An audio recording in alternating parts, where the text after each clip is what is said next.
confidence is where a lot of the speed comes in. Oh my goodness! Saves it! How in the world? It comes from very far back, but was able to get the car slowed up. And he knew. Look at how early he positioned himself. I would not have been that confident. That is amazing. What a save from Warren. And there, yeah, that is brave stuff. Rint doesn't usually offer up a chance to pass. And then Warren, who was eager to try and retake it, looked like I thought he was going to get a great run on the front stretch, just goosed it too hard. Oh, and their teammates apparently, from what I've been told. So yeah, rule number 1: never hit your teammate. And let's take a look at what happened. So that's Karjalainen going around the outside of the S's, getting the car to roll through. He's got the inside for the corner, a little bit of a slide. And I don't know about you, DJ, but that's going to be a racing incident, I think, 50-50. Olton is a very, very narrow circuit. You're not able to get as clear as you think, as we got a little bit of side-by-side talk about aggressive moves from a Jordan Svetnov. Jordan Svetnov's not done, though, here, because Steven Oro was trying to get back underneath. We're still side by side with Sanchez, though. He's given it another go. Did he learn lessons from last time? This time he cuts back a lot earlier. Will that help him out as he goes for the back and forth once again? But this time, Walker is the one who has gotten wise from that one. He covers off, clear around the outside, though. Holy cow! Sanchez learned his own little trick, and that's the one that gets him the spot.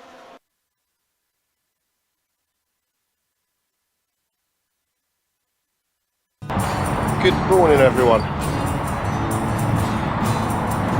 I'm going to ride around the world. I'm Mick Claridge, and I'm going to ride around the world on my bike. My son, he gave me advice at the start of this ride, and he looked at me and just said, "Dad, don't be a moron."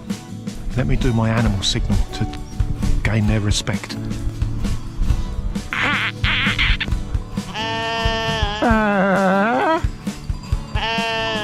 How's it going, Sally? Yeah, I'm alright, Mick. How's it going? Worse than that bit in Lord of the Rings, where they go into the top and the spider's in the tunnel. I'm just hoping there's a spider at the top of this one to kill me. Freezing. And I failed. I moroned up the ride.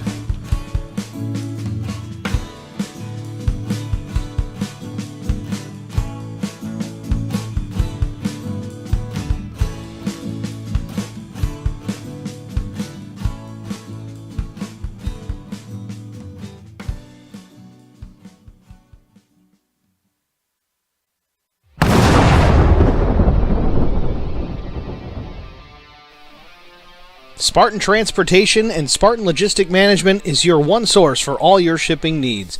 53-foot dry van shipments, auto transport shipments, full-service in-house brokerage, drop lot facilities, just-in-time deliveries to all auto manufacturers, facilities in St. Louis, Missouri, Kansas City, Missouri, and Indianapolis, Indiana. Spartan Logistics LLC, proud sponsor of the IROC series, Kyle Steffens UMP Modified and Silver Crown driver, and Gordy Gundaker, World of Outlaws late model. Visit us at spartan-logistics.net or find us on Facebook.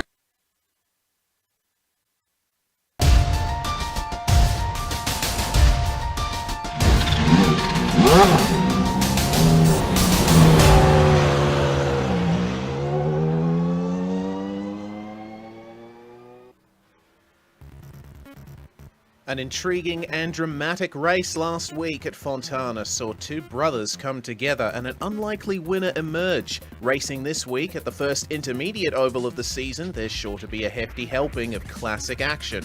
Get ready for round 3 of the IROC Challenge Series from Charlotte Motor Speedway, North Carolina, and you'll see it all live here on the Global SimRacing Channel. Hi, I'm Reese Gardner, and with me in the booth is Chris Phoebe. Behind the scenes is our director, Joe Peak, and he's using cameras provided by Dougie Beard. Charlotte is a storied venue with over 6 decades of history, and it never fails to entertain and challenge in equal measure. Let's learn more about what the drivers are dealing with tonight.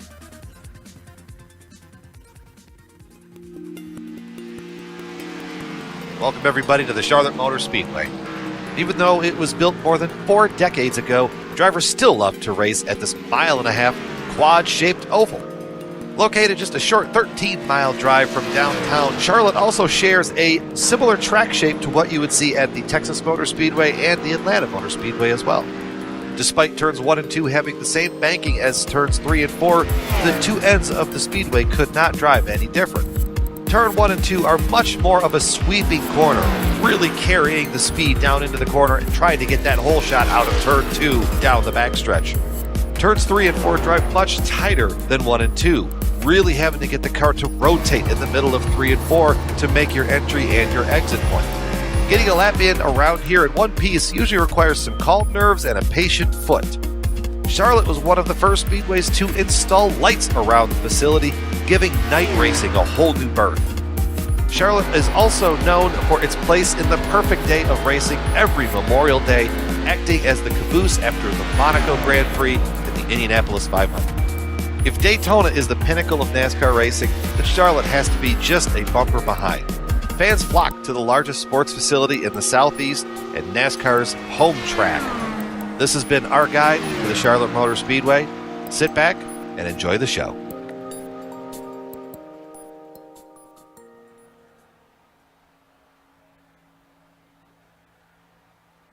Well, Chris, Charlotte Motor Speedway is a classic circuit, isn't it? Some would say it's one of the original 1.5-mile ovals, along with the likes of Atlanta Motor Speedway. But this place has been entertaining people for a very long time. It's got great high banking, and it's got just the right kind of length to produce some fantastic racing in these Xfinity cars. That's right. It's really the grandfather of this 1.5-mile tri-oval type design that's become so popular. And this one is a particularly challenging version of this type of track. The surface will throw you some curveballs every now and then. The walls like to come up at you really quick, especially off of turn 2 and turn 4. And passing opportunities not always plentiful, so sometimes you gotta make your own luck at a track like this. So we'll be in store for a great race here at Charlotte, and I'm sure our two-dimensional friends in the grandstands will be very riveted. Yeah, we certainly will be too in this 100-lap race in the heart of stock car country, which is brought to you by a raft of great series sponsors that the series supports in turn, like Zoe's Place. The mission of Zoe's Place Child Advocacy Center is to minimize trauma to child victims of sexual abuse and neglect by providing a centralized, safe, and child-friendly facility from which a multidisciplinary team conducts investigations and intervention activities. Their goals are to reduce trauma, seek justice, and foster hope and healing for children and their non-offending caregivers. And their vision is to foster hope and healing, reduce trauma, and provide nurturance for children and their families. R&R Racewear is also a massive supporter of this series, your source for all your custom racewear apparel needs and home to iRacing apparel. Check it out today at r-rracewear.com. Evidence-Based Mummy. Have questions about parenting or non-toxic living? Visit evidencebasedmummy.com, where Dr. Samantha Radford combines science and wellness to help parents and kids thrive. We're also proud to celebrate the Lucky Finn Project, who's created a nationwide support network for parents of kids with limb differences and provides limb difference education and awareness. Find more info at luckyfinnproject.org. We'd also like to give a shout out to Loud Pedal TV and, of course, 5-Star Graphics.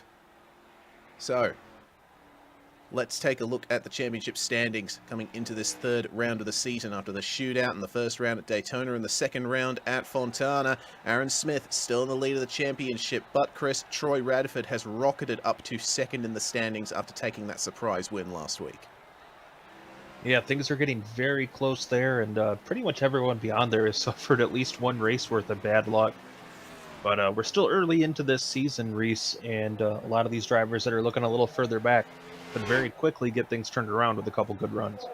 It's very close for third. Jason Higginbotham, Neil Quick, and Brandon Mefford certainly up there, and Chris Mefford as well with a good finish at Fontana. Kevin McCann, of course, and Brian McCann in 7th and 10th. The two drivers who unfortunately came together just 3 laps from the end last round. They've got a little bit of extra work to do if they want to get back up in the standings, but they should be quick here at Charlotte. Drivers are just in the final minutes of preparation in the warm-up at the moment. Qualifying has already been run, and we'll take you through the grid when the race session starts. But we can see that Charlotte, of course, with that 24-degree banking in the turns and a 5-degree banking on the straights, a very quick track indeed.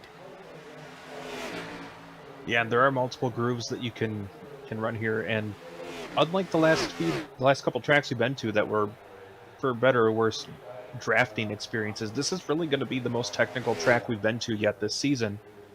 And we'll kind of see how these drivers handle a totally different style of racing than what we've had the last couple weeks. Indeed, we've gone to 2 super speedways so far. Now it is an intermediate 1.5 mile oval, which tends to get a bad rap in modern stock car racing. There's an awful lot of 1.5 mile tracks on the stock car schedule in the real world, and they do tend to have a bit of a reputation among fans. But here in the sim, we absolutely love them. They provide fantastic racing, and of course, those safer barriers are always present, aren't they? Finally, we'll go through the details for the race tonight. We're going for 100 laps around here. Fixed setups, every driver is running the exact same settings. You don't get a spare car in this series as well, so if you're involved in a wreck, you're pretty much out if your car is too heavily damaged. We've got 4 total tyre sets and 3 green-white checkers attempts at the end of the race, and also the stage cautions as well. They'll be coming into play. They happen at 40% and 75% race distance. So once the drivers complete lap 40, caution comes out. Once the drivers complete lap 75, the caution comes out. And of course, Chris, we've also got to consider that winner's penalty. Troy Radford is the quickest driver in the session, but he's going to be starting end of line. That's right. It's the burden of victory, so to speak. You have to start at the back of the following race, and Troy lucked into a win last week, and well, he'll have to really need some luck on his side to overcome to win this week. So an interesting set of rules that this series has, but it definitely keeps the winning driver usually pretty well shuffled. David Brown doing quite well as well when it comes to lap time, just under 2/10 off the pace in the warm-up session. And of course, the drivers are all driving the Chevy Camaro Xfinity machine here in this series, and certainly makes for some very nice liveries. This Camaro, with only 40 seconds now left in the warm-up session. We're thinking that there's going to be a lot of pack racing at the start of this race, but the drivers will definitely start spreading out as the race goes on. Aaron Smith has just gone to the top of the warm-up session, and it looks like only a few hundredths of a second separating himself from the pace of Troy Radford. Brian McCann and Kevin McCann are both in the top 10 as well in the warm-up, so look out for them in the race. The drivers only got 2 laps to set times in qualifying. It'll be very interesting to see where they start off here on the grid. So, as the session ticks over, we will take you through the 33 drivers that are taking part here in round 3 of the IROC Challenge Series. Starting on pole position, Aaron Smith II, car number 70, putting himself on pole position very nicely. Troy Radford ran the second quickest time, but of course he's going to start end of line. But lining up on row 2 are going to be Brian McCann and Brandon Method. Jason Higginbotham starts in 5th alongside Kevin McCann. Jesse King putting himself into 7th. Very good performance there, with Neil Quick starting out of 8th. And then we got Brian Kaufman and Mike Koch rounding out the top 10. Just outside of the top 10, you're going to see Brandon Leclerc starting 11th, with Doug Wasaki in 12th. Todd Willis and Hunter Clay are going to make up row number 7, followed by Donnie Lyons and Matthew Kopp in row number 8. Gary Ragland will be 17th over Kyle Pendergraft, and 18th, followed by Josh Funkhauser and Chris Wally, completing your top 20 starters. Chris Wally, of course, series organizer here, puts on a fantastic job. James Kaufman's going to start on row 11 with Damon Cox, with Brian Reek and Tim Schofield sharing the 12th row. Mike Harper and Dakota Clark, 25th and 26th. Kendall Craft and Jamie Abril going to start on row 14. And the 30 drivers rounded out by Chris Mefford and David Trumbley. We've got 3 more, David Brown, Ray Radford, and Curtis Rogers. This is going to be a fun one. Nathan Bishop as well in there too. My apologies, timing on my end put him above the final 3 drivers. Well, they're rolling now, Chris. And now, just one formation lap around here. We've got to get done quickly. Mike Koch, of course, on the Zoom feed here. We'll get nice onboard feeds from quite a few drivers today. 6, in fact. Kyle Pendergraft in car 14 is our next one. And have a look at that. He's got the full-on Zoom background there. And there'll be a lot of concentration on that face.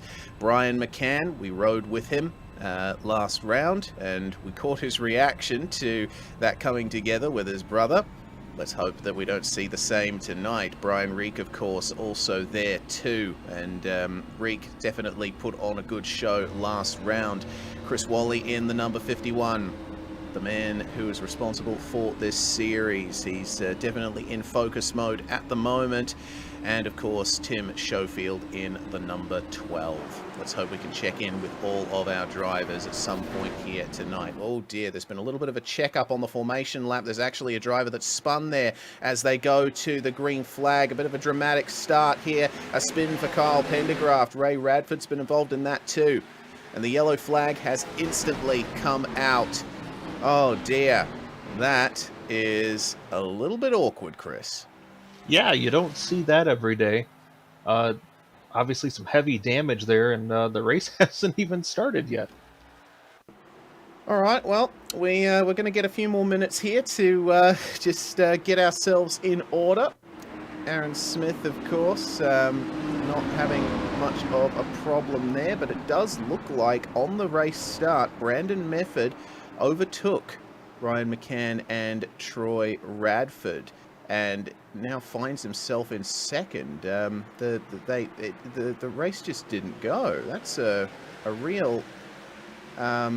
sorry, the number 14 didn't go. Kyle Pendergraft, he's got massive damage to his front end there, and as we see on the replay there, goodness gracious, it's I don't know, Chris. What goes into something like that? Because it's he was leaving quite a bit of space to the car up ahead and just slowed down. Might that have been a technical issue of some kind? Yeah, I was thinking it's got to be probably one of two things. Like maybe his pedals lost connection at some point, or maybe he thought there was a second formation lap. I'm honestly really not sure there. It's definitely something went wrong, because I'm sure he wouldn't just decide to not go like that. So yeah, looks like we're going to start this one under caution, and already seeing some drivers hit pit lane. So gosh, this is a one of a kind situation here for me. Definitely. I can't remember the last time there was an instant caution for an incident on the formation lap on an oval broadcast for me. I don't usually do oval broadcasts, but I have gotten a few under my belt, and this is the first time something like this has happened. So Dakota Cox, Jamie Abril, and Damon Cox making visits to the pit lane, but it doesn't look like they took a stop. Looks like Curtis Rogers and Nathan Bishop involved in the incident as well. They are the last 2 positions running on the track. Actually looks like they are not on the track at the moment, so we got 2 drivers out already here as we start the 3rd lap. We should be going green pretty soon.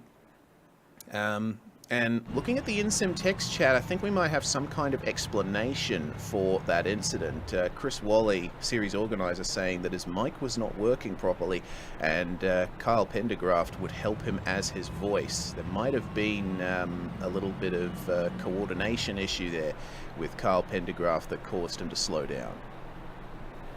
Well, that would make a fair amount of sense. Maybe he got a little crossed up trying to do all the jobs at once. Yes. Well then. Now we can get things in order. Now we can get started. Drivers still have a lap to go here. And they'll be taking it, hopefully. Lights are still on the pace car, so we're going to be staying under caution for at least another lap once they cross the line. Next, Jamie Abril is making his way out of pit lane at the moment. He's gotten a little bit of damage repaired, but he's still got a couple of dents to the bumper of his Camaro. Still remaining in the pits, Damon Cox and Dakota Clark. They've actually just left their stalls, so we are going to be getting 32 cars out on the session. We're seeing also that the leader is not behind the pace car. I did see a message that no, that was in warm-up, sorry. We're still trying to sort things out here. It looks like there's been a little bit of a coordination issue.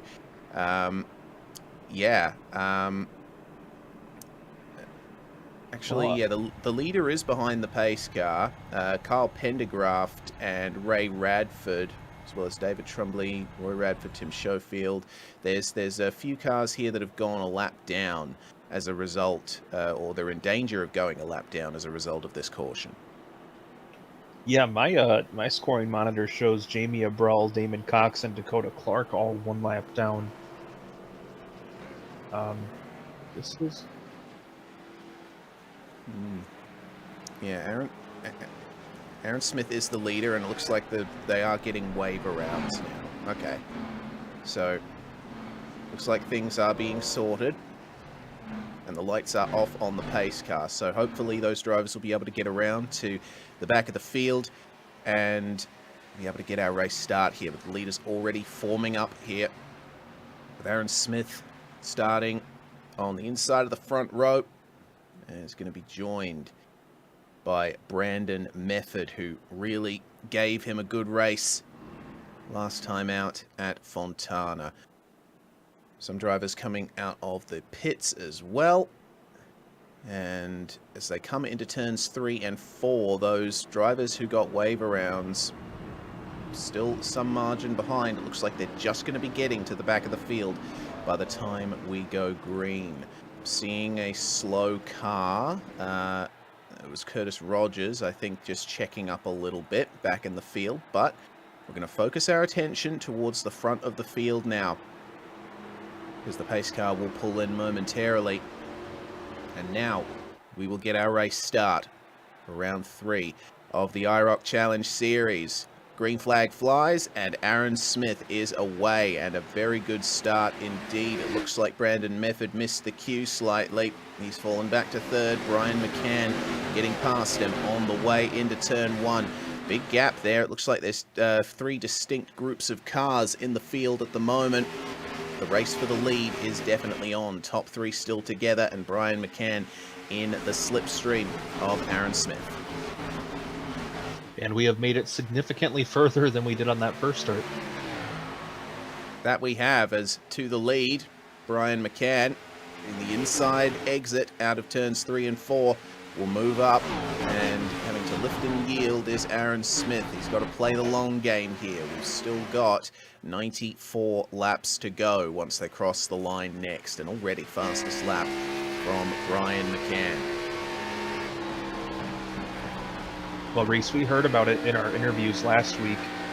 The McCanns are considered top of the heap in this series by a lot of the other drivers, and Brian McCann definitely showing that here today, wrestling his way up to the front here very early on. And so far, it looks like we got just about everybody running down towards the bottom of the line there. But check out that Neil Quick, quickest so far.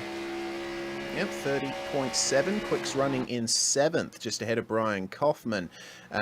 There's quite a few drivers that have lost 1 or 2 positions. Conversely, a lot of drivers that have gained 1 or 2 positions. Neil Quick right in the midst of that draft pack now at the moment, and putting down some nice quick times.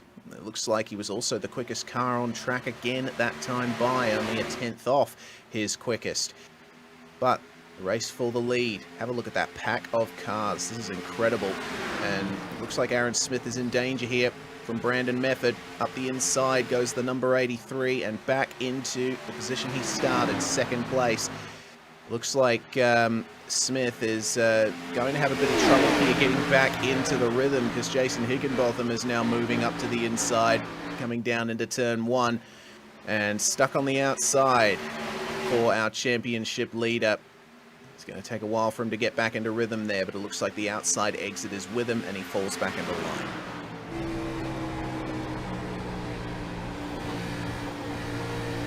And this is always the part of this track that I struggled with most, that transition off of 4 into the straightaway. Well, I guess the front stretch, we'll call it.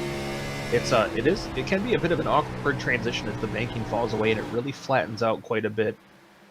These drivers obviously much more skilled than myself because they seem to have no issue with it, but as we get later into this run and tires wear down, those parts of the track, Reese, can just be so challenging here at Charlotte.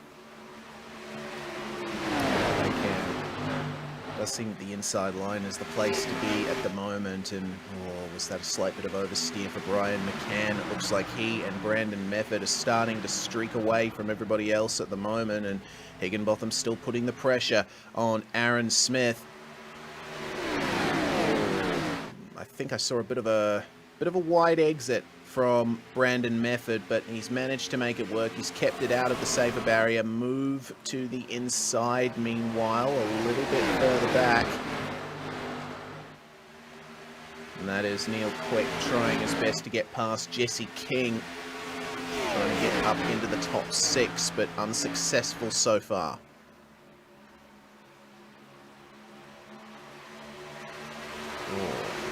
See a little bit of a moment there. Yeah, a little bit of an early apex, and I think caught the apron slightly. That compromised his run down the back stretch, and diving to the inside again is Neil Quick. Has to be given room there by Jesse King, and the middle line, he's definitely having a bit of trouble keeping the pace up there. Yeah, I think we're going to see a little bit before an upper groove like that will start to come to life, but definitely going to be kicking himself over that one. It is really easy to catch the apron here, and when you do, it shoots you up the track like we saw Jesse deal with there. And of course, this early on, everyone's still trying to get up to speed and get in their groove. It can really throw you off, and also just really opens the door to shoot you right towards the back. Well, end of lap 14 then for these drivers, and Brian McCann still under a fair amount of pressure from Brandon Mefford. Back at Fontana, we saw that drivers were, some drivers were splitting the race into 4 when it comes to tyre strategy. Of course, stage cautions notwithstanding. Might we see the same here at Charlotte? I would think that it's a track that's a bit harder on tyres than Fontana is. There's a lot more load going through the rubber here through these high bank turns. Yeah, you do see a few drivers starting to move up a little bit and get that cleaned off and ready to go. 71 versus 21. This is the battle for 13th place. Brandon Leclerc leading Gary Ragland and Matthew Kopp. Ragland and Kopp both up 1 position each, and it looks like Ragland is really firing it into the turns, almost making a double apex out of turns 3 and 4. Doesn't help him much on the way down the front stretch, but these guys will have to start working their way forward pretty soon. They've lost touch now with the top 11 cars. Douglas Wysocki is just up ahead of them, and he has no draft benefit from Hunter Clark up ahead. There goes the move to the inside. Goes Gary Ragland and passes Brandon Leclerc, or at least tries to, on the way into turns 3 and 4. Leclerc making the outside line work pretty good there, so the pass probably didn't take as long to complete as the 71 wanted, but that wall hit certainly helped. Yeah, that was a pretty good pancake into the wall there too, so I wouldn't be too surprised to see him unfortunately drop back a bit because of that. We'll get another view of it here. and we're riding along with Leclerc. He's doing a really good job here up in that second groove, keeping pretty good even pace there. Probably would have gotten a great run down the front chute, but unfortunately just flew a little bit too close to the sun there and ended up scraping the wall. That's something you got to consider coming out of turn 4 at Charlotte. The track falls away quite a bit as you come off the banking, and if you get your line wrong, then you'll have no grip at the front. 41 of James Kaufman now trying to get past Leclerc, as I'm seeing a potential move for Brandon Mefford and Aaron Smith. Trying to get back past for second is Aaron. Looks like that slight slow momentum at the start of the race is starting to come back to him, but the side-by-side battling is giving a huge advantage to Brian McCann. Second to fifth all together here with Higginbotham and McCann, Kevin McCann I should say, right behind them.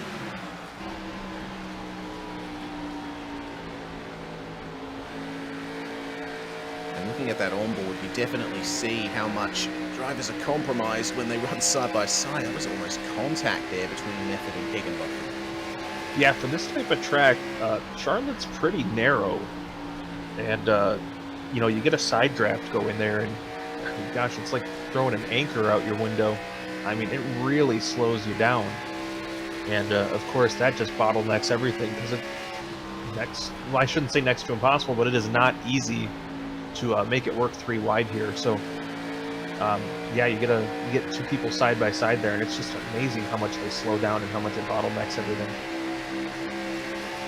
Such is racing at a track that was opened in 1960. This place is a very old venue, is Charlotte, so definitely a bit more of an old style of oval with a quite narrow racing surface. Same age as Atlanta Motor Speedway, but Atlanta broke ground a year earlier. There's a move side by side once again for what is now third on track. Aaron Smith starting to get away from these guys. Brandon Mefford stuck on the high line, and Jason Higginbotham is fancying a go here at the podium positions. Higginbotham with a really good finish last round, getting into the top 5, and he'll be trying his darndest for a podium here, but it looks like inside line not to his benefit out of turn 2. Yeah, these Xfinity motors, the way that they're kind of wound up, you get them really going and up to full song, and if you can get an outside groove to work, you'll really pull somebody down a straightaway.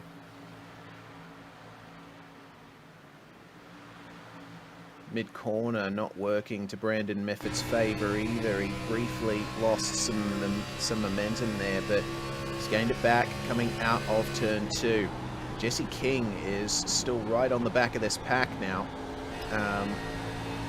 Not as close as Neil Quick is to Kevin McCann, but now that they're in it, they'll try their best. And Brian McCann still hasn't quite gotten away. There goes Higginbotham again. Another move for third. Will he be able to pull it off this time? Looks like Mefford actually working the banking very nicely on the outside. Moves here are taking quite some time to complete, and it's 2 by 2 as Neil Quick rounds up Kevin McCann around the outside. Got a bit of draft now, and dipping down low is Brandon Mefford to protect that position from Jason Higginbotham. Yeah, Mefford has definitely switched to defense here. Higginbotham has just been so fast the last 2 races, and definitely looking to keep that trend going today. But Mefford, you can see once he starts trying to play defense, look at just how it draws in all the cars behind. What was a 2-3 car battle has turned into 5, and we have some of our front runners heading down pit road. Indeed, we've already had 3 cars in the pits. Todd Willis, Gary Ragland, and Kendall Kraft at the quarter distance mark, and it looks like Aaron Smith is doing the same. Run 26 laps on that set of tyres as the 71 exits, and the number 34 of Douglas Wysocki has come in as well. Wysocki we saw in a bit of a no man's land before between the battle for 11th and the battle for 13th. It's a nice quick pit stop completed there for Aaron Smith, only 5.2 seconds. I don't think he took tyres. Well, we saw that strategy last week as well with Fontana. The drivers that would pit early on are really just trying to make it the most advantageous pit stop possible as we get towards the first stage break in about 12 laps. Ryan Kaufman, Chris Wally, and Brian Reek also in there as well. Wally just getting his pit stop done nicely. It's always cool seeing oval pit stops. The drivers always spin up the tyres on the way out. Fantastic to see. No pit limiter as well on these cars, so you've got to manually control your speed until you come to the exit line. And let's see what this exit's like then for our series organizer. He uses a little bit of the banking there at the top of the apron to gain a little bit of extra speed, but you are dealing with a lot of understeer on the way out. Of course, you got to watch for that blue cone. You merge onto the track before that, you're going to get a penalty. Well, Wally comes out, and it's going to be a lap down for all the drivers that have pitted. Aaron Smith, the leader of the cars that have pitted, down in 21st place. But Chris Wally's come out right in the midst of a battle with Jamie Abril and Damon Cox, who have not visited the pits yet. Yeah, this is one of those points in the race where strategy is going to really come into play. Timing your pit stop right and getting yourself lined up for the best tire pit stop you can have once we get into the stage break here, and about 9 laps now. Yep. Remember, lap 40, lap 41. That is when the stage break will come out. Neil Quick, right in the midst of this battle now. Quick has worked his way up into 4th with drivers who were in that battle coming into the pits. In comes Brian McCann, our leader, and he's now in the pits. Let's see what kind of strategy he tries to pull off, whether or not he'll decide to take tyres. I'd say that having a fresh set of rubber at this stage, if you pit after lap 30, would be a good idea when the stage caution comes out. You know, I gotta say, looks like we got a caution here. Okay. Is this the stage caution, I wonder? Because, oh no, I saw a lot of smoke at the entry to pit lane. I think there might have been a car going for a spin. I'm not too sure, though. Alright, we'll see what we can find on the replay. See what could be the potential cause of this caution. Riding on board here with the number 41 of James Kaufman. He was in the midst of that fight. Now, does he go for the lane here, and does that cause some dramas? We'll have to see. He runs a little bit high, goes into the lane. It looks like there was a big lockup on the entry into the pit lane, but doesn't look like that was what brought the caution out. I think this might actually be that first stage caution. Okay, so we thought that it was going to come out a bit later than it did.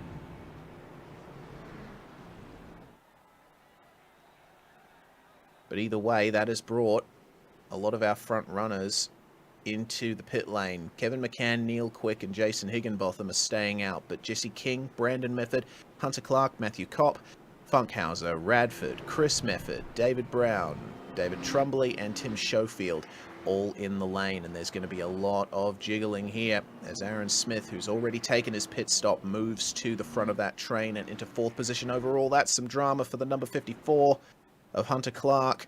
Had a few issues getting out of his pit box there. Yeah, that pit exit looked like he was racing with a controller. Just winding on an awful lot of lock on the way out, potentially spinning up the tyres. We'll take another look at it, and yeah, that is very strange. Let's see the full story then. Into the box, no dramas there, and a very quick stop for Hunter Clark. But does he spin up the tyres a little bit too much? He was already on the revs, and yeah, big spin up of the tyres, and actually lost it on the way out. Mefford had to check up ever so slightly there. It's never a good time when you see a car sprawled across your potential route in pit lane. Yeah, I mean, you could see the flames shooting out of the exhaust there, so obviously he was raring to go to get that car out of the pit stall, and unfortunately put the hammer down a little too hard there. Saw the double O of Mike Koch coming in for a second stop. Kyle Pendergraft has also been in the lane. 54.7 and 56.7 second stops for Trumbly and Pendergraft in 16th and 17th. That seems a bit long for me to take tyres, so they might have gotten an unsafe entry penalty from that.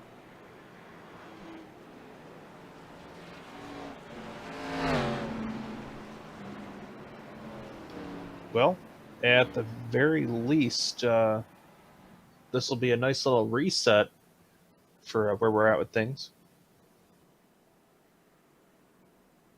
We'll see if there was some dramas under caution for Brandon Leclerc and Donnie Lyons. There's potential that they might have had a coming together.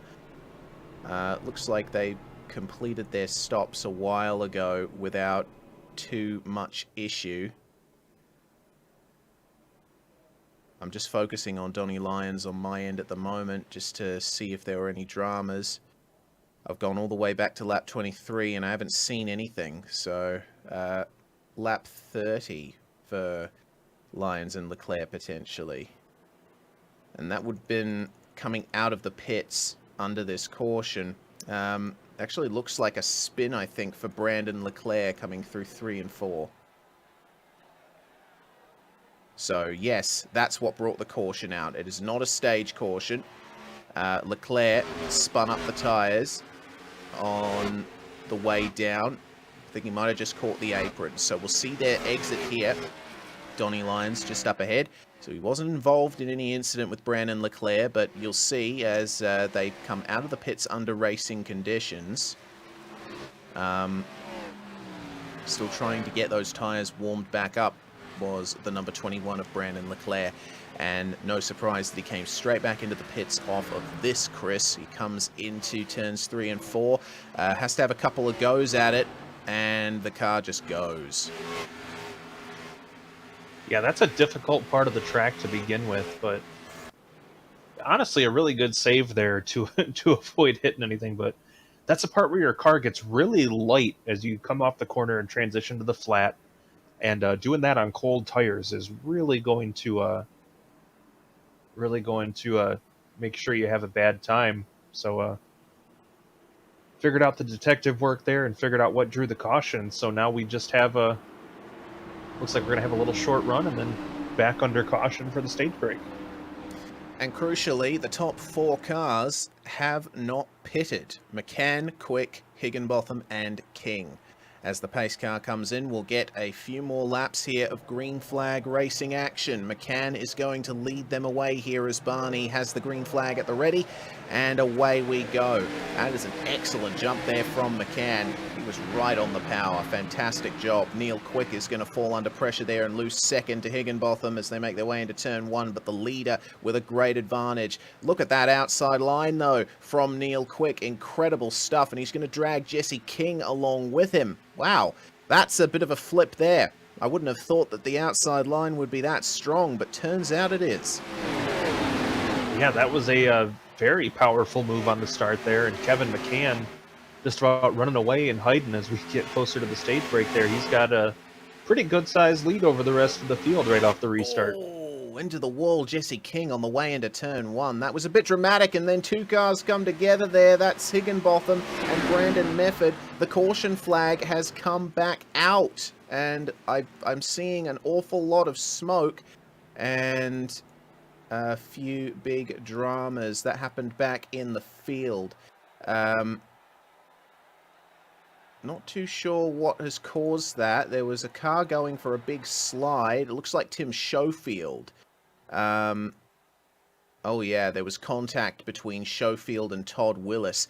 Willis fired it straight into turn 1 as Schofield was a little bit slow on the way in and dipped down, and they just made contact. And when a car's sprawled across the track, then no surprise that the yellow flag immediately comes out. We'll see it again here, Chris.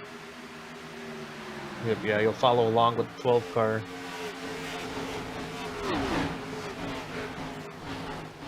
And there's the contact. Yep. Yeah, just off the nose of the, I believe that was the 65 of Todd Willis. It was indeed. Well, fortunately, no other cars involved in that, but we are back under yellow flag now, and leading is Kevin McCann. We'll see the replay here from Todd Willis and see exactly what happened to the number 21. I think lifted off a little early, either that or Willis was just raring to go into the first turn, and fairly simple there. Thought the door might have been open, but then it rapidly closed. Yeah, sometimes it's a hive of activity. Yeah, I'm wondering if they may count this as the stage break here. We're right at that point, and pretty much the whole field now coming down pit road for tires. Yep, that top 4 that stayed out on that rubber, they worked themselves up nicely. McCann there and the number 3 coming out. And Brian has come out in 11th place. He's lost quite a bit of time. We'll go to a very quick break here on the Global SimRacing Channel as the drivers enter the official stage caution. You're watching the IROC Challenge Series Round 3 from Charlotte.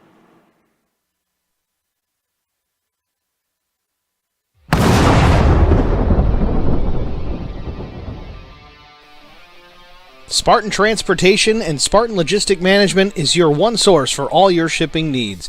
53-foot dry van shipments, auto transport shipments, full-service in-house brokerage, drop lot facilities, just-in-time deliveries to all auto manufacturers, facilities in St. Louis, Missouri, Kansas City, Missouri, and Indianapolis, Indiana. Spartan Logistics LLC, proud sponsor of the IROC Series, Kyle Steffens UMP Modified in Silver Crown Driver, and Gordy Gundaker, World of Outlaws late model. Visit us at spartan-logistics.net or find us on Facebook.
You're watching the Global SimRacing Channel Round 3 of the IROC Challenge Series. Caution about to end as we have completed the first stage of the race. I'm Reese Gardner, it's Chris Phoebe with me in the comms box, and of course Joe Peak on the production.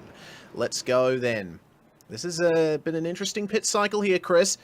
David Brown and David Trumbley have really benefited. They pitted at the same time as everybody else, but a little bit of finagling and not taking tyres in that stop has elevated them to second and third. This is going to be an interesting start. Nothing wrong with a little strategery. Nothing wrong indeed. Brandon Mefford, though, in the lead. The driver who started second on the road. Let's see how they go then as the pace car comes in. Mefford will control the start. And we'll see how much Brown and Trumbley will be able to stick with these guys. Kevin McCann in fourth as he was at the start. And Mefford gets a fantastic run once again. The lead driver, always the one with advantage when it comes to starts on ovals, but 2x2 for third on back. Kevin McCann rounding up David Trumbley and David Brown potentially. Brown moves up to cover, and that was a slight tap to the wall there.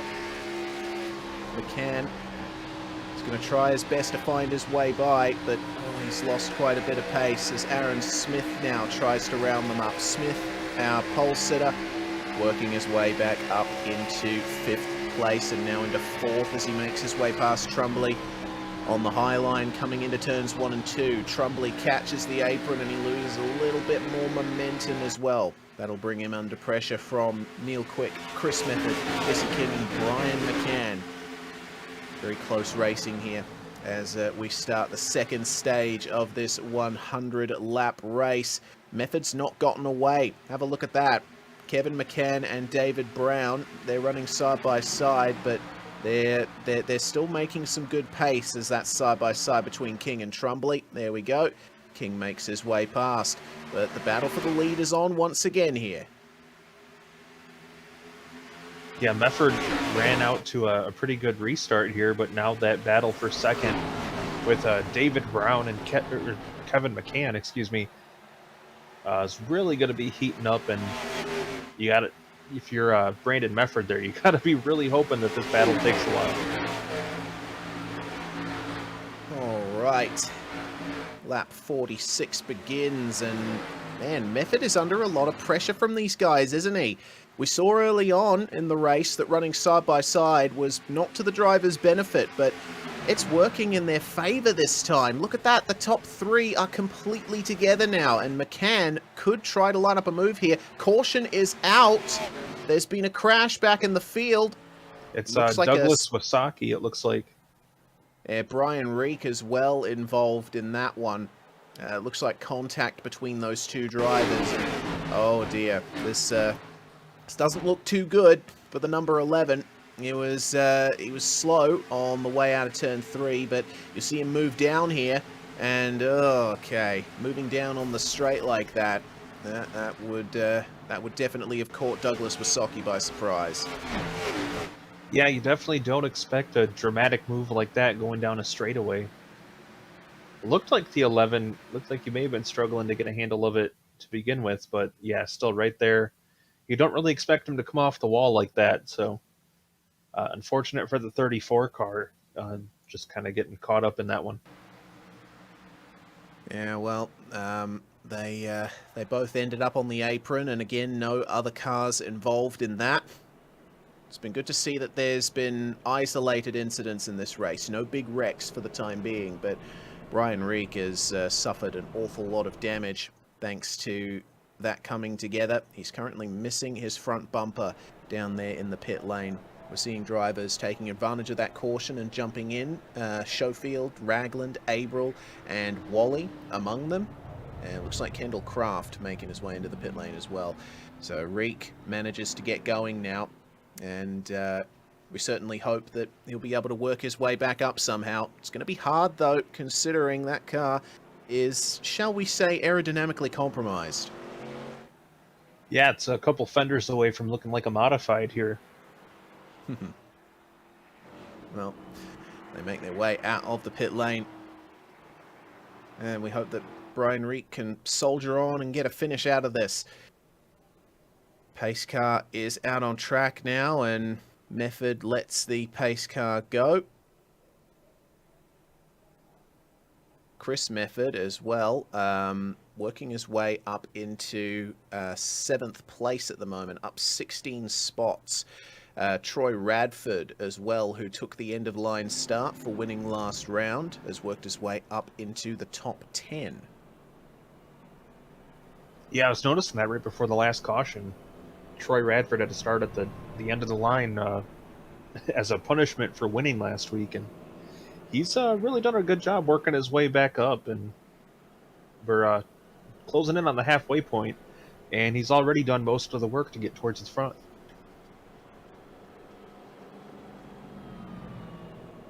Yeah, putting that work in is Troy Radford. I think he'll be, in the back of his mind, he'll be hoping for another dramatic coming together between the leaders at the very end, like we saw last week, and he can come through to take victory. But there's further punishments for 2 victories in this series, so maybe it's better to just focus on the points. Try and focus on trying to finish on the podium.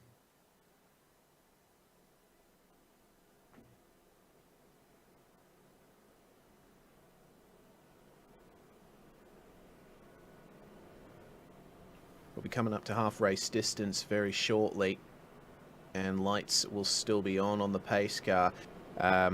Definitely more in the way of organic cautions here at Charlotte, and it makes sense, Chris. It's a much tighter track than the super speedways we went to for the first couple rounds of the season.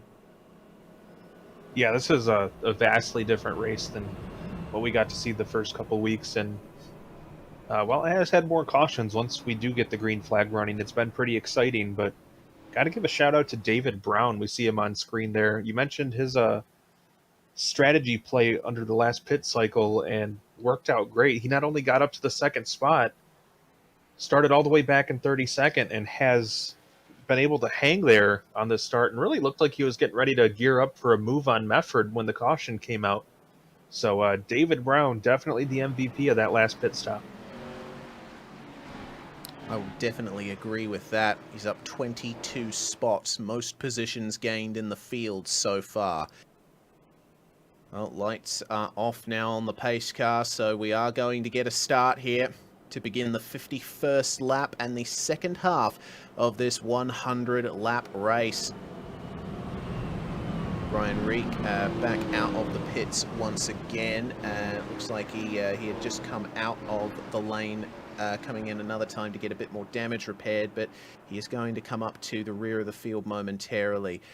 Ray Radford also making his way out of the lane as well. We have plenty of drivers still on the lead lap here. The top 23 drivers. Brandon Leclerc, who put that spin on to bring out the caution that turned into the first stage caution, currently down in 25th, but we'll keep our focus on the front of this field as they form up and the pace car gets ready to enter the pit lane. Of course, AI-controlled safety car here on the ovals. But now the drivers will wait for the green flag. Method leading the second stage so far, and reasonably comfortably in the first couple of laps at least. And away they go once more. Side by side, Brown now. He's going to have to try and make way for Kevin McCann, who moves up into second, and McCann is going to be dragging Aaron Smith with him. Smith coming into this race the points leader. It is still early in the season, but you know that is something that they keep in the back of their mind.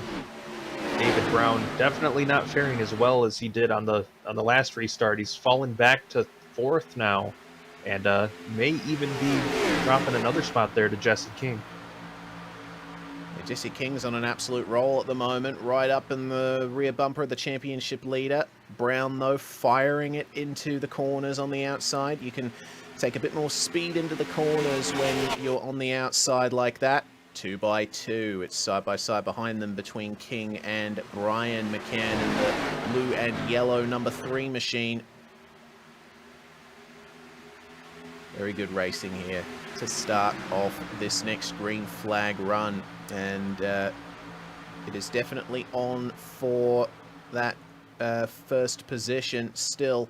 McCann, Kevin McCann has caught right up to Brandon Mefford here. 83 versus 33 now for the race lead. And I gotta say, it's amazing to see that David Brown is still managing to hold on there around the outside. Aaron Smith is having a very tough time getting past him.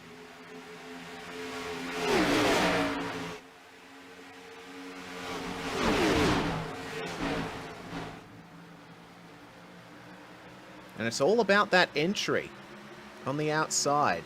It's just allowing the number 7 to stay level, but it looks like Aaron Smith might just be able to move ahead here. Yes, he's clear of the front bumper and he moves forward, but still stuck on the outside now is David Brown. He's going to try to hold on to these places. Middle of the road almost, just enough room given on the outside by Aaron Smith.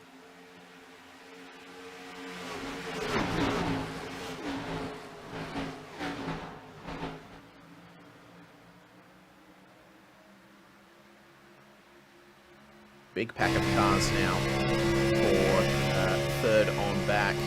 This is pretty fantastic. 2 by 2 by 2. We'll see then who manages to keep it out of the wall. Some ever so slight grazes to the safer barrier as they come out of the final couple of corners. Neil Quick taking great advantage of all this. Now stuck on the outside is Chris Mefford here as he tries to make his way past Jesse King. Bit of extra momentum down the back stretch, and it looks like Mefford might be clear of King as they make their way into turn 3. No, there was still a little bit of overlap, so he has to keep himself in with a chance here. It was almost 3 wide for a second there. Brian McCann trying to work the inside here and get free of Neil Quick and Troy Radford.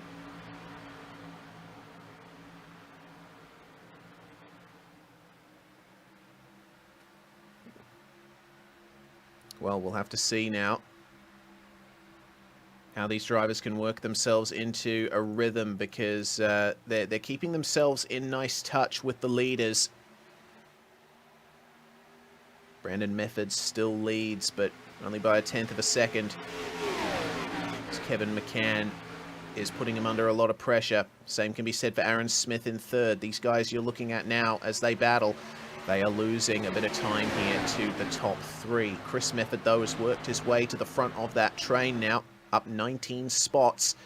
Qualifying didn't go too well for him, Chris, but he's definitely making a good case for himself in race conditions. It looks like they're mostly single file now. And Jesse King, oh goodness, oh, I was about to throw to you, Chris, but goodness, David Brown, who was holding on so well there, just collecting the wall out of turn 4. Yeah, you were going to throw to me, and David decided to throw it to the wall. Oh, I shouldn't laugh, but David Brown certainly not having luck there. Oh man, that was a very straight exit out of turn 4, straight into the safer barrier. He now carries a bit of damage, and he's fallen down to 9th, and he's now under pressure from Brian Kaufman and Jesse King, who was also involved in that.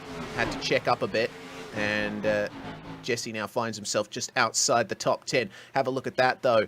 For 4th place, Chris Mefford trying to keep Brian McCann behind him. But as you said, Chris, the McCanns, they're considered top of the pile in this league.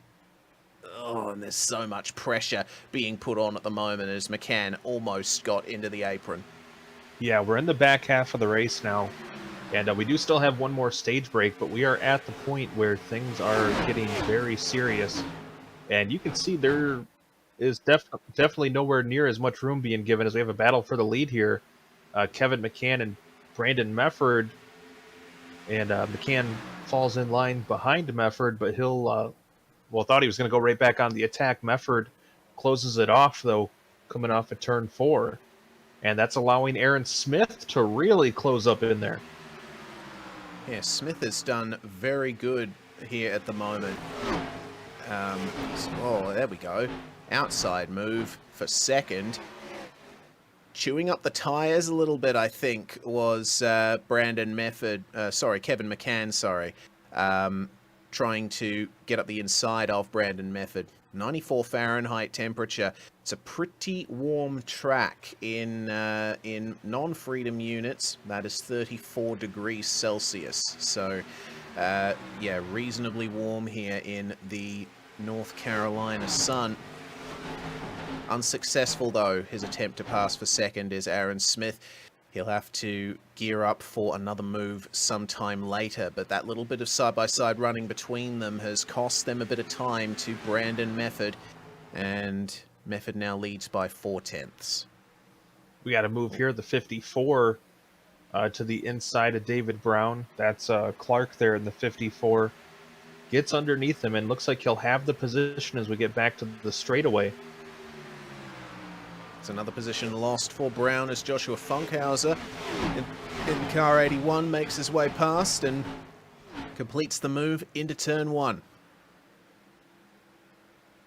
Looks like number 14 as well, having a few issues. Kyle Pendergraft, we saw that he was having some issues under the formation laps. Had the number 12 to his outside. And what has gone on here?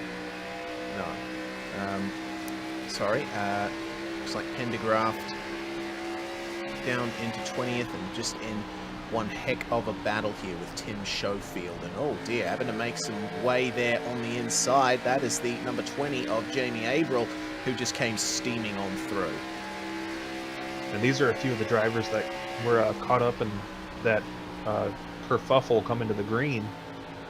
And nice recovery for these guys. I mean, 20th, probably not where he saw his day going, but Kyle Pendergraft doing pretty good work there with a fairly wounded-looking race car.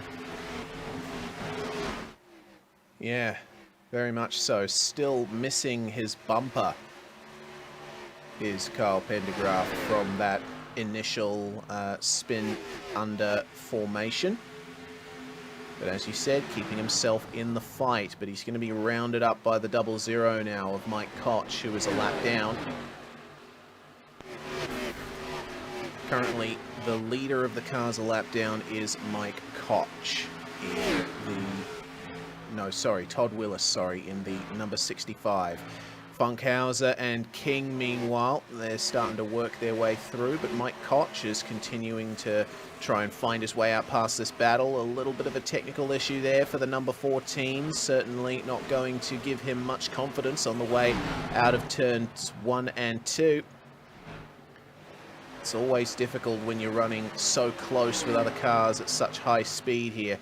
The car's just touching 290 kilometers an hour on the way into turns 1 and 2, and that's around about 180, 190 miles an hour for those of you who live in the part of the world that these cars are from. Here is Joshua Funkhauser. There you are, 170 miles an hour on the way into turns 3 and 4 for those guys.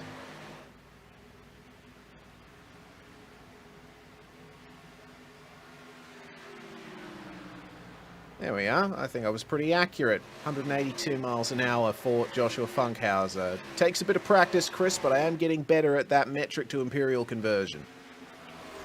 I am awfully proud of you, Reese. I know it's not easy to learn our interesting way of measuring distance, but you're doing a banged-up job over there. Cheers, mate. Well, fun battle for the time being, but it's calmed down a little. What hasn't calmed down is the battle for the lead. Kevin McCann has spent a bit of time looking after those tyres, I think, and he's starting to round up Brandon Mefford once again. Mefford a little bit defensive on the way into turns 3 and 4, trying his best to break the draft down the back straight. Don't forget, in just a few laps' time, that second stage caution will be coming out, Chris, so if Kevin McCann wants that lead, he's going to have to go for it now. Yeah, and these next few laps are really going to set the stage for the final portion of this race. So these drivers doing everything... yeah, nailed it. These drivers will definitely be sorting things out here and be with their eyes forward towards the end of this race. And you can see McCann, ooh, they get really close there. Mefford almost coming across the nose of the 33. Coming into the lane there was Kendall Craft, a lap down. I think just trying to get some fresh rubber on for that final stage of the race. Looks like Jamie Abril has just lost a few positions as well in the 22. Doesn't look like he's coming into the pits, though. It seems that there's been an issue there back in the field. Oh, that was Mr. Koch getting into the wall on the outside. The number 20 having some issues here. Still on the lead lap, but battling with those lap down cars. Oh, hello, 3 wide. Haven't seen you in a while. They sort themselves out nicely. That's got to be terrifying for Kyle Pendergraft. I mean, your car's already aerodynamically wounded, and you're just going to make it that much harder by being on the outside going 3 wide. At Charlotte, no less. Yeah, he's really decided to do this race on hard mode. That he is. Hard mode is effectively baked into the rules of this series, with the punishment for winning having to start end of line for the next race. Currently, that would be Brandon Mefford if the checkered flag flew now. He'd have to start plumb last for next round at Nashville Fairgrounds Speedway. But McCann is trying his best to get that winner's penalty for himself as he goes to the inside, and washing up the track a little bit there was Brandon Mefford, and that allows McCann potentially through to the lead. Across the line they come. Mefford is still just ahead at the line, a mere 0.02 of a second, but holding the outside very nicely. Aaron Smith just sitting there in the back and observing as this battle goes on. Yeah, Mefford doing a great job of holding the outside. You see the run that it gives him on the way down the back stretch. We're coming up to the end of lap 75 now, and the stage caution should be coming out. McCann moves into the lead. There we go. The stage caution is out, and that happened at exactly the right time for Kevin McCann, I believe. We'll see if he was ahead when the caution was called. It doesn't look like he was. Okay. It was a bit touch and go there, Chris. Yeah, I'm looking at like 2 or 3 different scoring screens here, and one shows Kevin, one shows Brandon. Well, evidently, oh, there we go. It looks like iRacing has shown that Kevin McCann was in the lead when the stage caution comes out, and that could be very crucial. A little bit of track position there for McCann. Track position won't matter all that much, though, if he has a bad pit stop. We'll see how the drivers go here as they will make their way down into pit lane momentarily. No surprise to see that everyone comes into the lane as you would be expected to do under a stage caution. The final 25% of the race now in effect. And another extra rule there, Chris. That part of the winner's penalty is that the winner of the last round also has to start end of line for the last restart after the second stage caution. You know, this is the type of series where I don't think I'd mind finishing second. Me either. Do a Keke Rosberg, only win 1 race and then finish on the podium or in the points.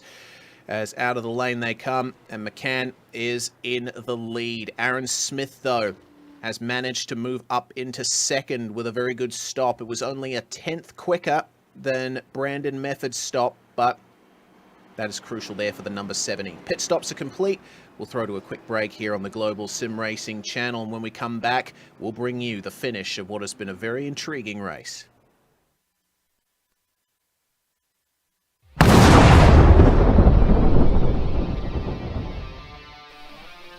Spartan Transportation and Spartan Logistic Management is your one source for all your shipping needs. 53-foot dry van shipments, auto transport shipments, full-service in-house brokerage, drop lot facilities, just-in-time deliveries to all auto manufacturers, facilities in St. Louis, Missouri, Kansas City, Missouri, and Indianapolis, Indiana.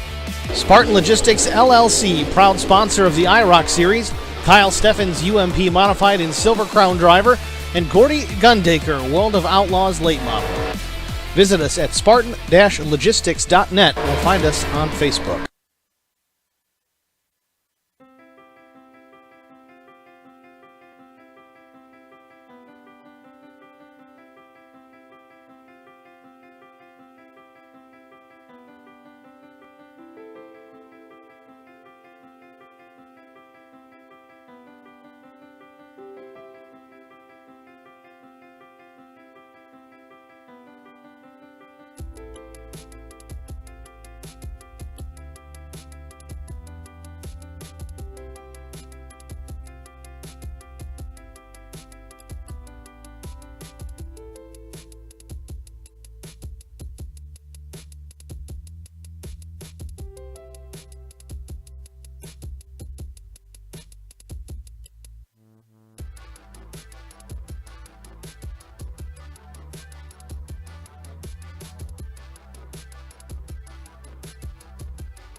the second stage caution at Charlotte Motor Speedway, round 3 of the IROC Challenge Series here on the Global SimRacing Channel. Lights are off on the pace car.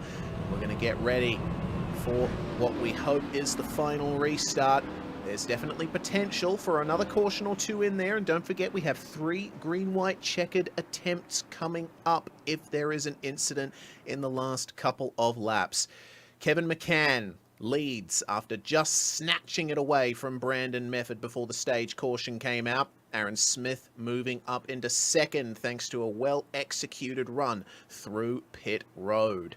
It was the lane time that really got him that. 36.7 seconds through the lane, 37.5 for Brandon Mefford. But either way, pit lane will be far away from the minds of these drivers as they hook themselves up for the restart. The number 33 will lead them away as the pace car pulls into the pit lane. 2 by 2 on the way through. What are you going to do? You're going to get on the throttle very quickly. And Kevin McCann absolutely nailing that run off the restart. So did Brandon Mefford. Moves back up into second place and eliminates that advantage that Aaron Smith gained under the caution pit stops. But looks like Smith is trying his best here to work his way up. Troy Radford, of course, starting end of line at the start of the last stage. And he's currently down in 20th place. We'll see how much he can work his way up before we get to the checkered flag. Then you got Brian McCann hanging out there in 4th also. Nearly took the win last week at Fontana before getting mixed up in the caution with his brother. And I'm sure it's got to be making him a little nervous knowing that he's got to pass Kevin again if he wants to take the victory. Indeed. Well, there's plenty of ways this race can go. 20 times 1.5, that's 30 miles of racing to go. How many kilometers is that? 1 mile is 1.6 kilometers, so what's 1.6 times 30? That's about 42, 44, something like that. Fastest lap for Kevin McCann in the lead. Doesn't have to worry about any aero push or anything like that. He currently leads by over half a second. The battle is definitely for P2.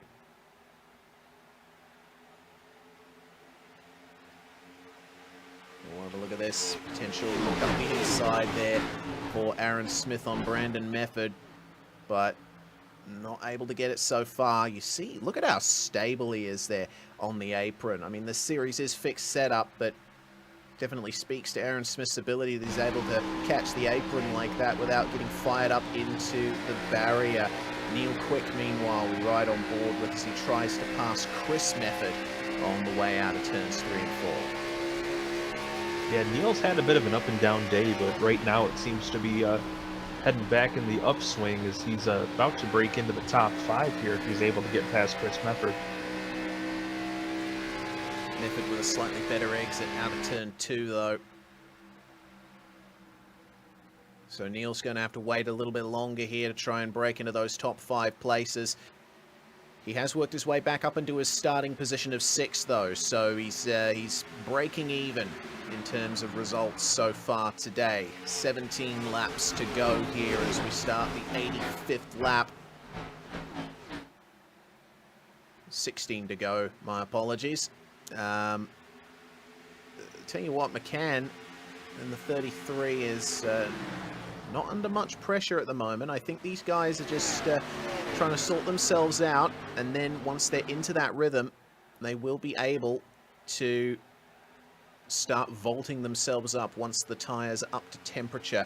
Everyone took tires in the final stage caution pit stops. So there's just that little lull stage as everyone tries to sort that out. Mike Koch into the pit lane in the 00, and looked like there was tires taken for that. Not too sure what his reason for coming into the lane was, unless he stayed out. But you don't stay out under the final stage caution, I presume. So We'll move our way back to this battle for second place. The number 70 of Aaron Smith sticking right to the inside. You see Brandon Method. He's entering a bit wide here to try and stay ahead with a better slingshot out onto the backstretch. That looks like a pretty good setup there for 3 and 4, but Mefford continues to do a great job holding off Smith, but now Smith once again pokes the nose to the bottom, and it looks like he's going to have position as we get into turn number 1. But that outside groove has been very powerful here in the last bit of this race, and Mefford gets a pretty good run down the back straightaway, able to clear the 70 once again. And now it looks like Smith is going to back it off a little bit, maybe cool the tires for just a second before he makes another charge. Yeah, running right over that seam in the tarmac in the middle of the track in turns 1 and 2 definitely works to the advantage of Brandon Mefford. In fact, he's doing it again, but not having to defend the position this time. He probably tried it and went, oh, hello, it's actually working pretty well. I'll start doing it on my own. And you can see already, it is working for him. He's doing it in 3 and 4 as well. Moving up the circuit, carrying a bit more speed through the corners. It's allowing him to keep Aaron Smith behind for the time being. And looks like Ryan McCann is not involving himself in this fight just yet. Have a look at that. Aaron Smith, he's going, okay, all right, you're starting to do that. I'll do it as well. I'll see what kind of run I can get. And that is a really good run down the back stretch. Is he going to go for it into 3 and 4?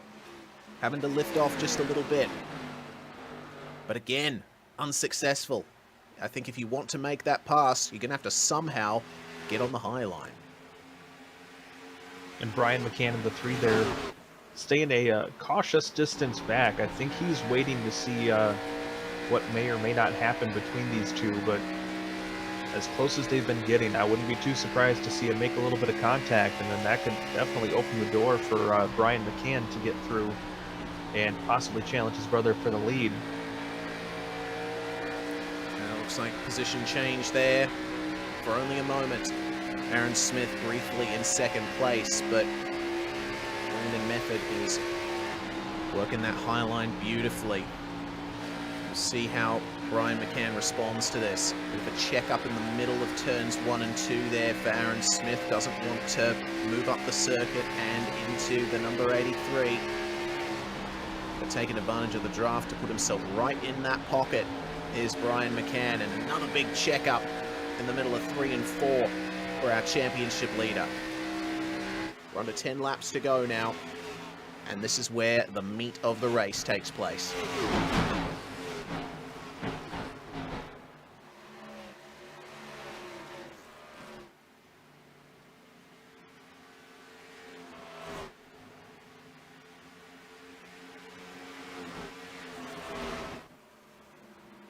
Well, this is definitely becoming a 3-car battle for that second spot. Smith still trying to get the door open, but McCann in the 3 is just waiting for an opportunity to strike. Could become a 5-car battle pretty shortly as well, because we got Neil Quick, Chris Mefford, Jason Higginbotham starting to run up to these guys as they continue to dice. And look at McCann there in the 3, getting alongside Aaron Smith.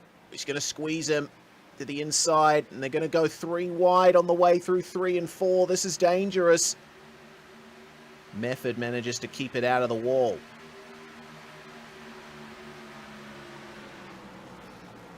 The McCanns were running 1 and 2 when they came together last week at Fontana. They could have an opportunity to make good on that potential here at Charlotte.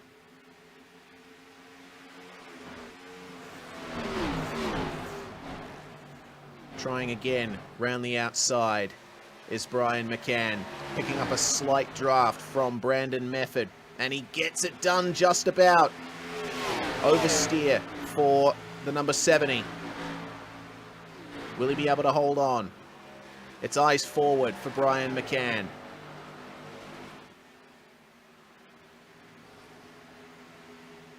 Barely any protestations from the rear at all as they make their way out of turn 3, but now they're running side by side, and that's allowing Brandon Mefford to get away. Could be a podium here for Brian McCann if he can pull this off. You got to think Brandon Mefford there breathing a sigh of relief to be away from that 70 a little bit and just run his own race, but now we have this amazing battle going on for third. And right now, Aaron Smith using that inside line to his advantage this time. It seemed like a hindrance when he was battling Mefford, but so far he's been able to use it to hold off the 3. Can Brian McCann make that outside line work? Picks up the throttle nicely and ramps off turns 3 and 4, but he's still going to be half a car length shy of moving ahead as they come across the line. 3 laps to go now.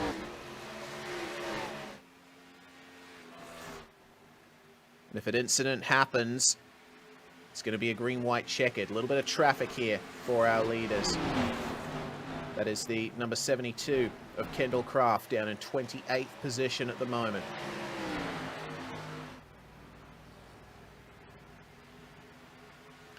Well, across the line comes Kevin McCann, and he leads by nearly 9/10 of a second as we reach the penultimate lap of this race.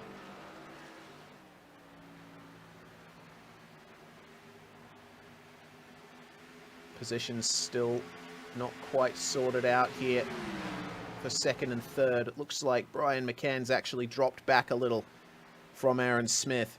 It was a valiant attempt there to try and get third, but now he's going to have to try and defend fourth from Neil Quick, who is definitely ringing true to his surname as we are now on the white flag lap.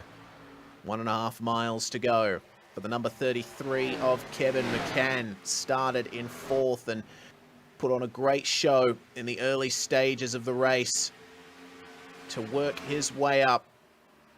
Turns 3 and 4. Missing the first position at the checkered flag last week at Fontana, but dreams are going to come true once again for the McCanns there as Kevin crosses the line and wins round 3 of the IROC Challenge Series at Charlotte. Brandon Mefford and Aaron Smith will complete your podium.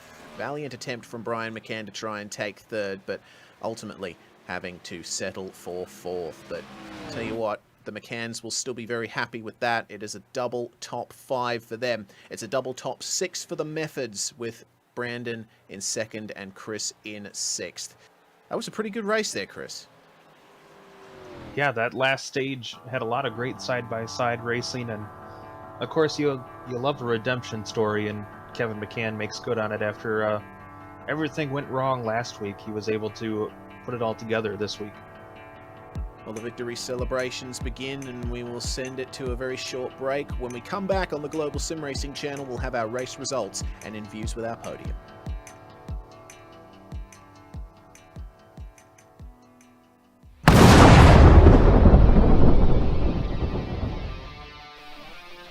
Spartan Transportation and Spartan Logistic Management is your one source for all your shipping needs. 53-foot dry van shipments, auto transport shipments, full-service in-house brokerage, drop lot facilities, just-in-time deliveries to all auto manufacturers, facilities in St. Louis, Missouri, Kansas City, Missouri, and Indianapolis, Indiana. Spartan Logistics LLC, proud sponsor of the IROC series, Kyle Steffens UMP Modified and Silver Crown Driver, and Gordy Gundaker World of Outlaws Late Model. Visit us at spartan-logistics.net or find us on Facebook.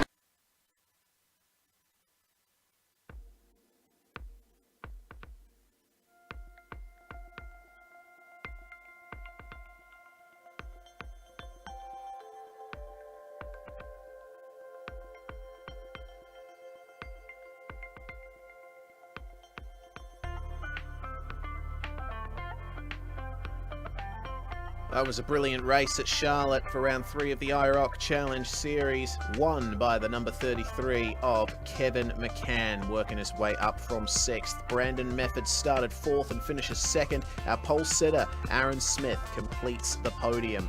Brian McCann is going to come home in 4th place after a late charge to try and take that 3rd place. Neil Quick will round out the top 5.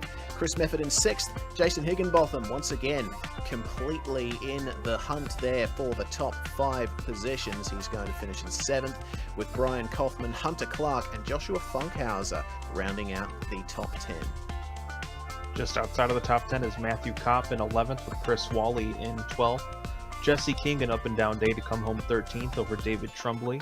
15th was Tim Schofield, with Troy Radford from all the way from the back twice to come home 16th. Mike Harper was 17th, followed by David Brown, Gary Ragland, and James Kaufman completing the top 20. David Brown definitely put himself up in a high position in the middle stage of the race. Kyle Pendergraft is going to come home in 21st, with Todd Willis in 22nd. Donnie Lyons, Ray Radford, and Jamie Averill will round out your top 25 positions in the first cars a lap down. Mike Koch comes home in 26th, last car a lap down. Dakota Clark, unfortunately 3 laps down, suffered plenty of issues through that race. Kendall Craft, same there. Damon Cox, 27 laps down, a retirement for Brandon Leclerc with a very big spin to bring out the first caution of the race. Brian Reek, 52 laps down, an unfortunate retirement for the number 11 after a coming together with Douglas Wasocki, who was classified 32nd. Curtis Rogers, 75 laps down, Nathan Bishop did not take the start. Well, we'll move on to our driver interviews here. And the first driver we're going to talk to is, of course, our race winner, Kevin McCann, number 33, joins us in the box. Hello, Kevin. Congratulations on your victory. And it's a pretty big turnaround from last round at Fontana, I have to say.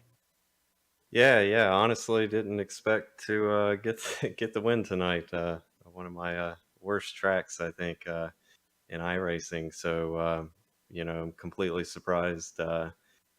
I think tonight I got lucky with track positions. Really hard track to pass. Got that lucky caution in the first stage there that put me up front, and was able to keep the track position all night long, which wasn't easy. Brandon Mefford put up a heck of a fight there in stage 2, and after that it was all about just keeping those guys behind me and hoping a late race caution didn't come out. And I'm just happy the way that turned out. Did not expect it. Well, you definitely should be happy with that. That's the thing about Charlotte, isn't it? It's something that we pointed out a couple of times over the course of the broadcast. The fact that if there are drivers running side by side behind you, usually that gives you a massive advantage at a track like this. Absolutely, yeah. Running side by side like that, not only is it a huge tire saving track, but running side by side, slower lap time, and both guys are wearing out the right front tire harder than the guy out front in clean air, and that really played into my favor there toward the end. I was just praying a late race caution didn't come out like it did in Fontana. I was sitting there, I was in radio communication with my brother. I'm like, man, whatever happens, if a caution comes out, Brian, you can't get up to me, because I can't have a repeat of last week. I don't want to wreck you again. But luckily it didn't happen, and I was able to hold him off there. That you were. Well, we take a mile off the track length for next round at Nashville Fairgrounds. Again, an incredibly different track to Charlotte. What do you think are going to be the keys to victory there? Oh boy, I haven't driven this car on the that short track yet. There's a lot of good guys here in this league. Short tracks, the Meffords are really quick on short tracks. I think it's probably going to be a pretty loose track, just judging by the way these cars handle at slower speeds. So I think it's probably going to be a tire wear track, but I think it's probably going to be right rear limited, and I think track position is probably going to be a little less of a factor next week, but I think the attrition is going to be pretty high. So it's going to be all about keeping the car clean and saving your stuff to the end. All right. Well, before we let you go, Kevin, anyone you'd like to thank for your victory tonight? And just shout out to everyone that sponsors the IROC lead, Spartan Logistics, all those guys, Loud Pedal Gaming. And shout out to Chris Wally and crew who put on the league, and appreciate you guys doing the broadcast. And that's it. Thank you guys. Brilliant job from Kevin McCann to take victory here at Charlotte in the number 33. Next up, we have the number 83 of Brandon Mefford, who finished in second after starting fourth. Well, Brandon, a pretty successful race for you, all things considered. Profitable night out there in virtual North Carolina. Yeah, definitely pleased to finish in the top two, let alone, top five with this group. They're all a bunch of fast race car drivers, and you got to put your stuff together to finish up top. That you do. What do you think was the key to nabbing second there at the end? Now, the key for me was I timed that restart perfect when Kevin took off, and it allowed me to get by the Brian McCann and Aaron Smith, and then I tried to pace myself with Kevin. I knew he was going to be fast, but then I kind of went into a save mode, hoping that he would burn his stuff up and I'd be able to run back to him. But the key for me was that last restart, or I probably was a fourth or fifth place car. Well, either way, certainly getting that finish on the board with a brilliant defense there from Aaron Smith. Before we let you go, Brandon, anyone that you'd like to thank for your second place? Yeah, I want to thank you guys for the broadcast. You do a great job. I enjoy going back in and watching the race. And then everybody here in the IROC series, just a great group of guys. I know there was a couple accidents tonight, but overall, great group of guys. The racing's been phenomenal so far this season. I want to thank Chris Wally, Brian Rigg, those guys that sponsor the league with Spartan Transportation, 5-Star Graphics. They put this deal together. It's incredible. It's growing. So if you're not watching this racing, I encourage everybody to get over here and watch it. And then, I got to thank Zoe's Place and my family for letting me do this. I spend a lot of time on the sim each week, racing at least 4 nights. So I got to thank them. And then, if you guys don't mind, I'd like to give a shout out. September 16th, I've got a charity race for Zoe's Place and Ellie's Place. We're hoping to donate $2,000, $1,000 each to each organization. But if you look on the IROC page, we've shared a link to sign up. We're asking for $15 donations from drivers to sign up, and we won't keep any of the money. It'll all go to the charities. And then if you're not an iRacer, you're just a fan, or you want to sponsor, donate more, please grab that PayPal link, donate some money, and we will donate that cash late September in person. Got a lot of great sponsors on board.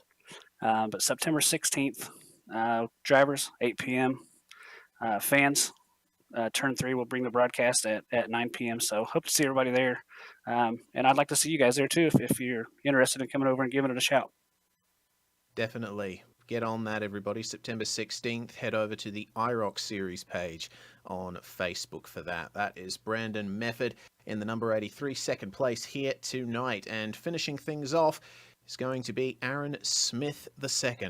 Let's bring him into the box now. Number 70, congratulations on your podium and congratulations on pole position as well. Definitely showing that your pace is certainly not diminishing.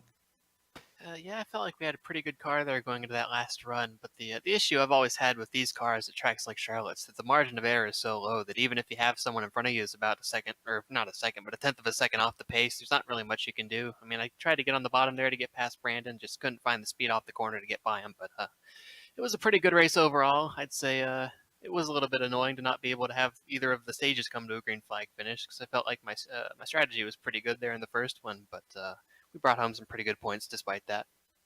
Yeah, you certainly did, and should at least keep yourself in contention for the championship lead, if not hold on to it outright. And I suppose there's another benefit if you don't take the win here. It means you don't have to start end of line for next round at Nashville Fairgrounds. Yeah, I kind of had that in mind, but I think I proved to myself last week that I could do more than enough to kind of overcome that. So I'll try to see what I can do these next couple weeks. I feel like I'll have a pretty good shot, but I'd like to get past those 5 wins as soon as possible. I'm looking forward to seeing what the rest of the season holds. As are we. Anyone you'd like to give a shout out to before we let you go, Aaron? Yeah, I'd like to thank everyone at the IROC Challenge for putting on a good show, and y'all broadcasting, and all the folks for watching. Looking forward to getting back at it at Nashville next week. Well, that's Aaron Smith, championship leader coming into this round, finishing third here tonight. Brilliant performance. Well, Chris, unfortunately, has left the broadcast booth due to issues outside of his control, so I'm going to round things up for you all here. We want to give a big thanks to our series sponsors and the companies and charities we support, like Zoe's Place, R&R Racewear as well. Go to r-rracewear.com. Evidence-Based Mummy as well. Big shout out to you. And the Lucky Finn Project as well. Celebrate, educate, support, unite indeed. And also to Loud Pedal TV and 5-Star Graphics. We also want to give a big shout out to Chris Wally and the rest of the organization crew here at the IROC series for putting all of this together and giving us one heck of a race to call here tonight. Thanks to the team today, Chris, Joe, and Dougie. Make sure to check our social media, website, and merchandise store listed on the screen. June Lalonde as well, providing the music for the broadcasts. Go to her Bandcamp. Don't forget to subscribe to our YouTube channel as well, so you don't miss a moment here on GSRC. Of course, it's going to be Nashville Fairgrounds on August the 18th, and we're going to be broadcasting Grand Prix Legends next on GSRC Saturday, 9:30 a.m. Eastern. The racing of Michigan Speedway. That is going to be a very fun one. Until next time, race clean, race hard, and we'll see you on the track.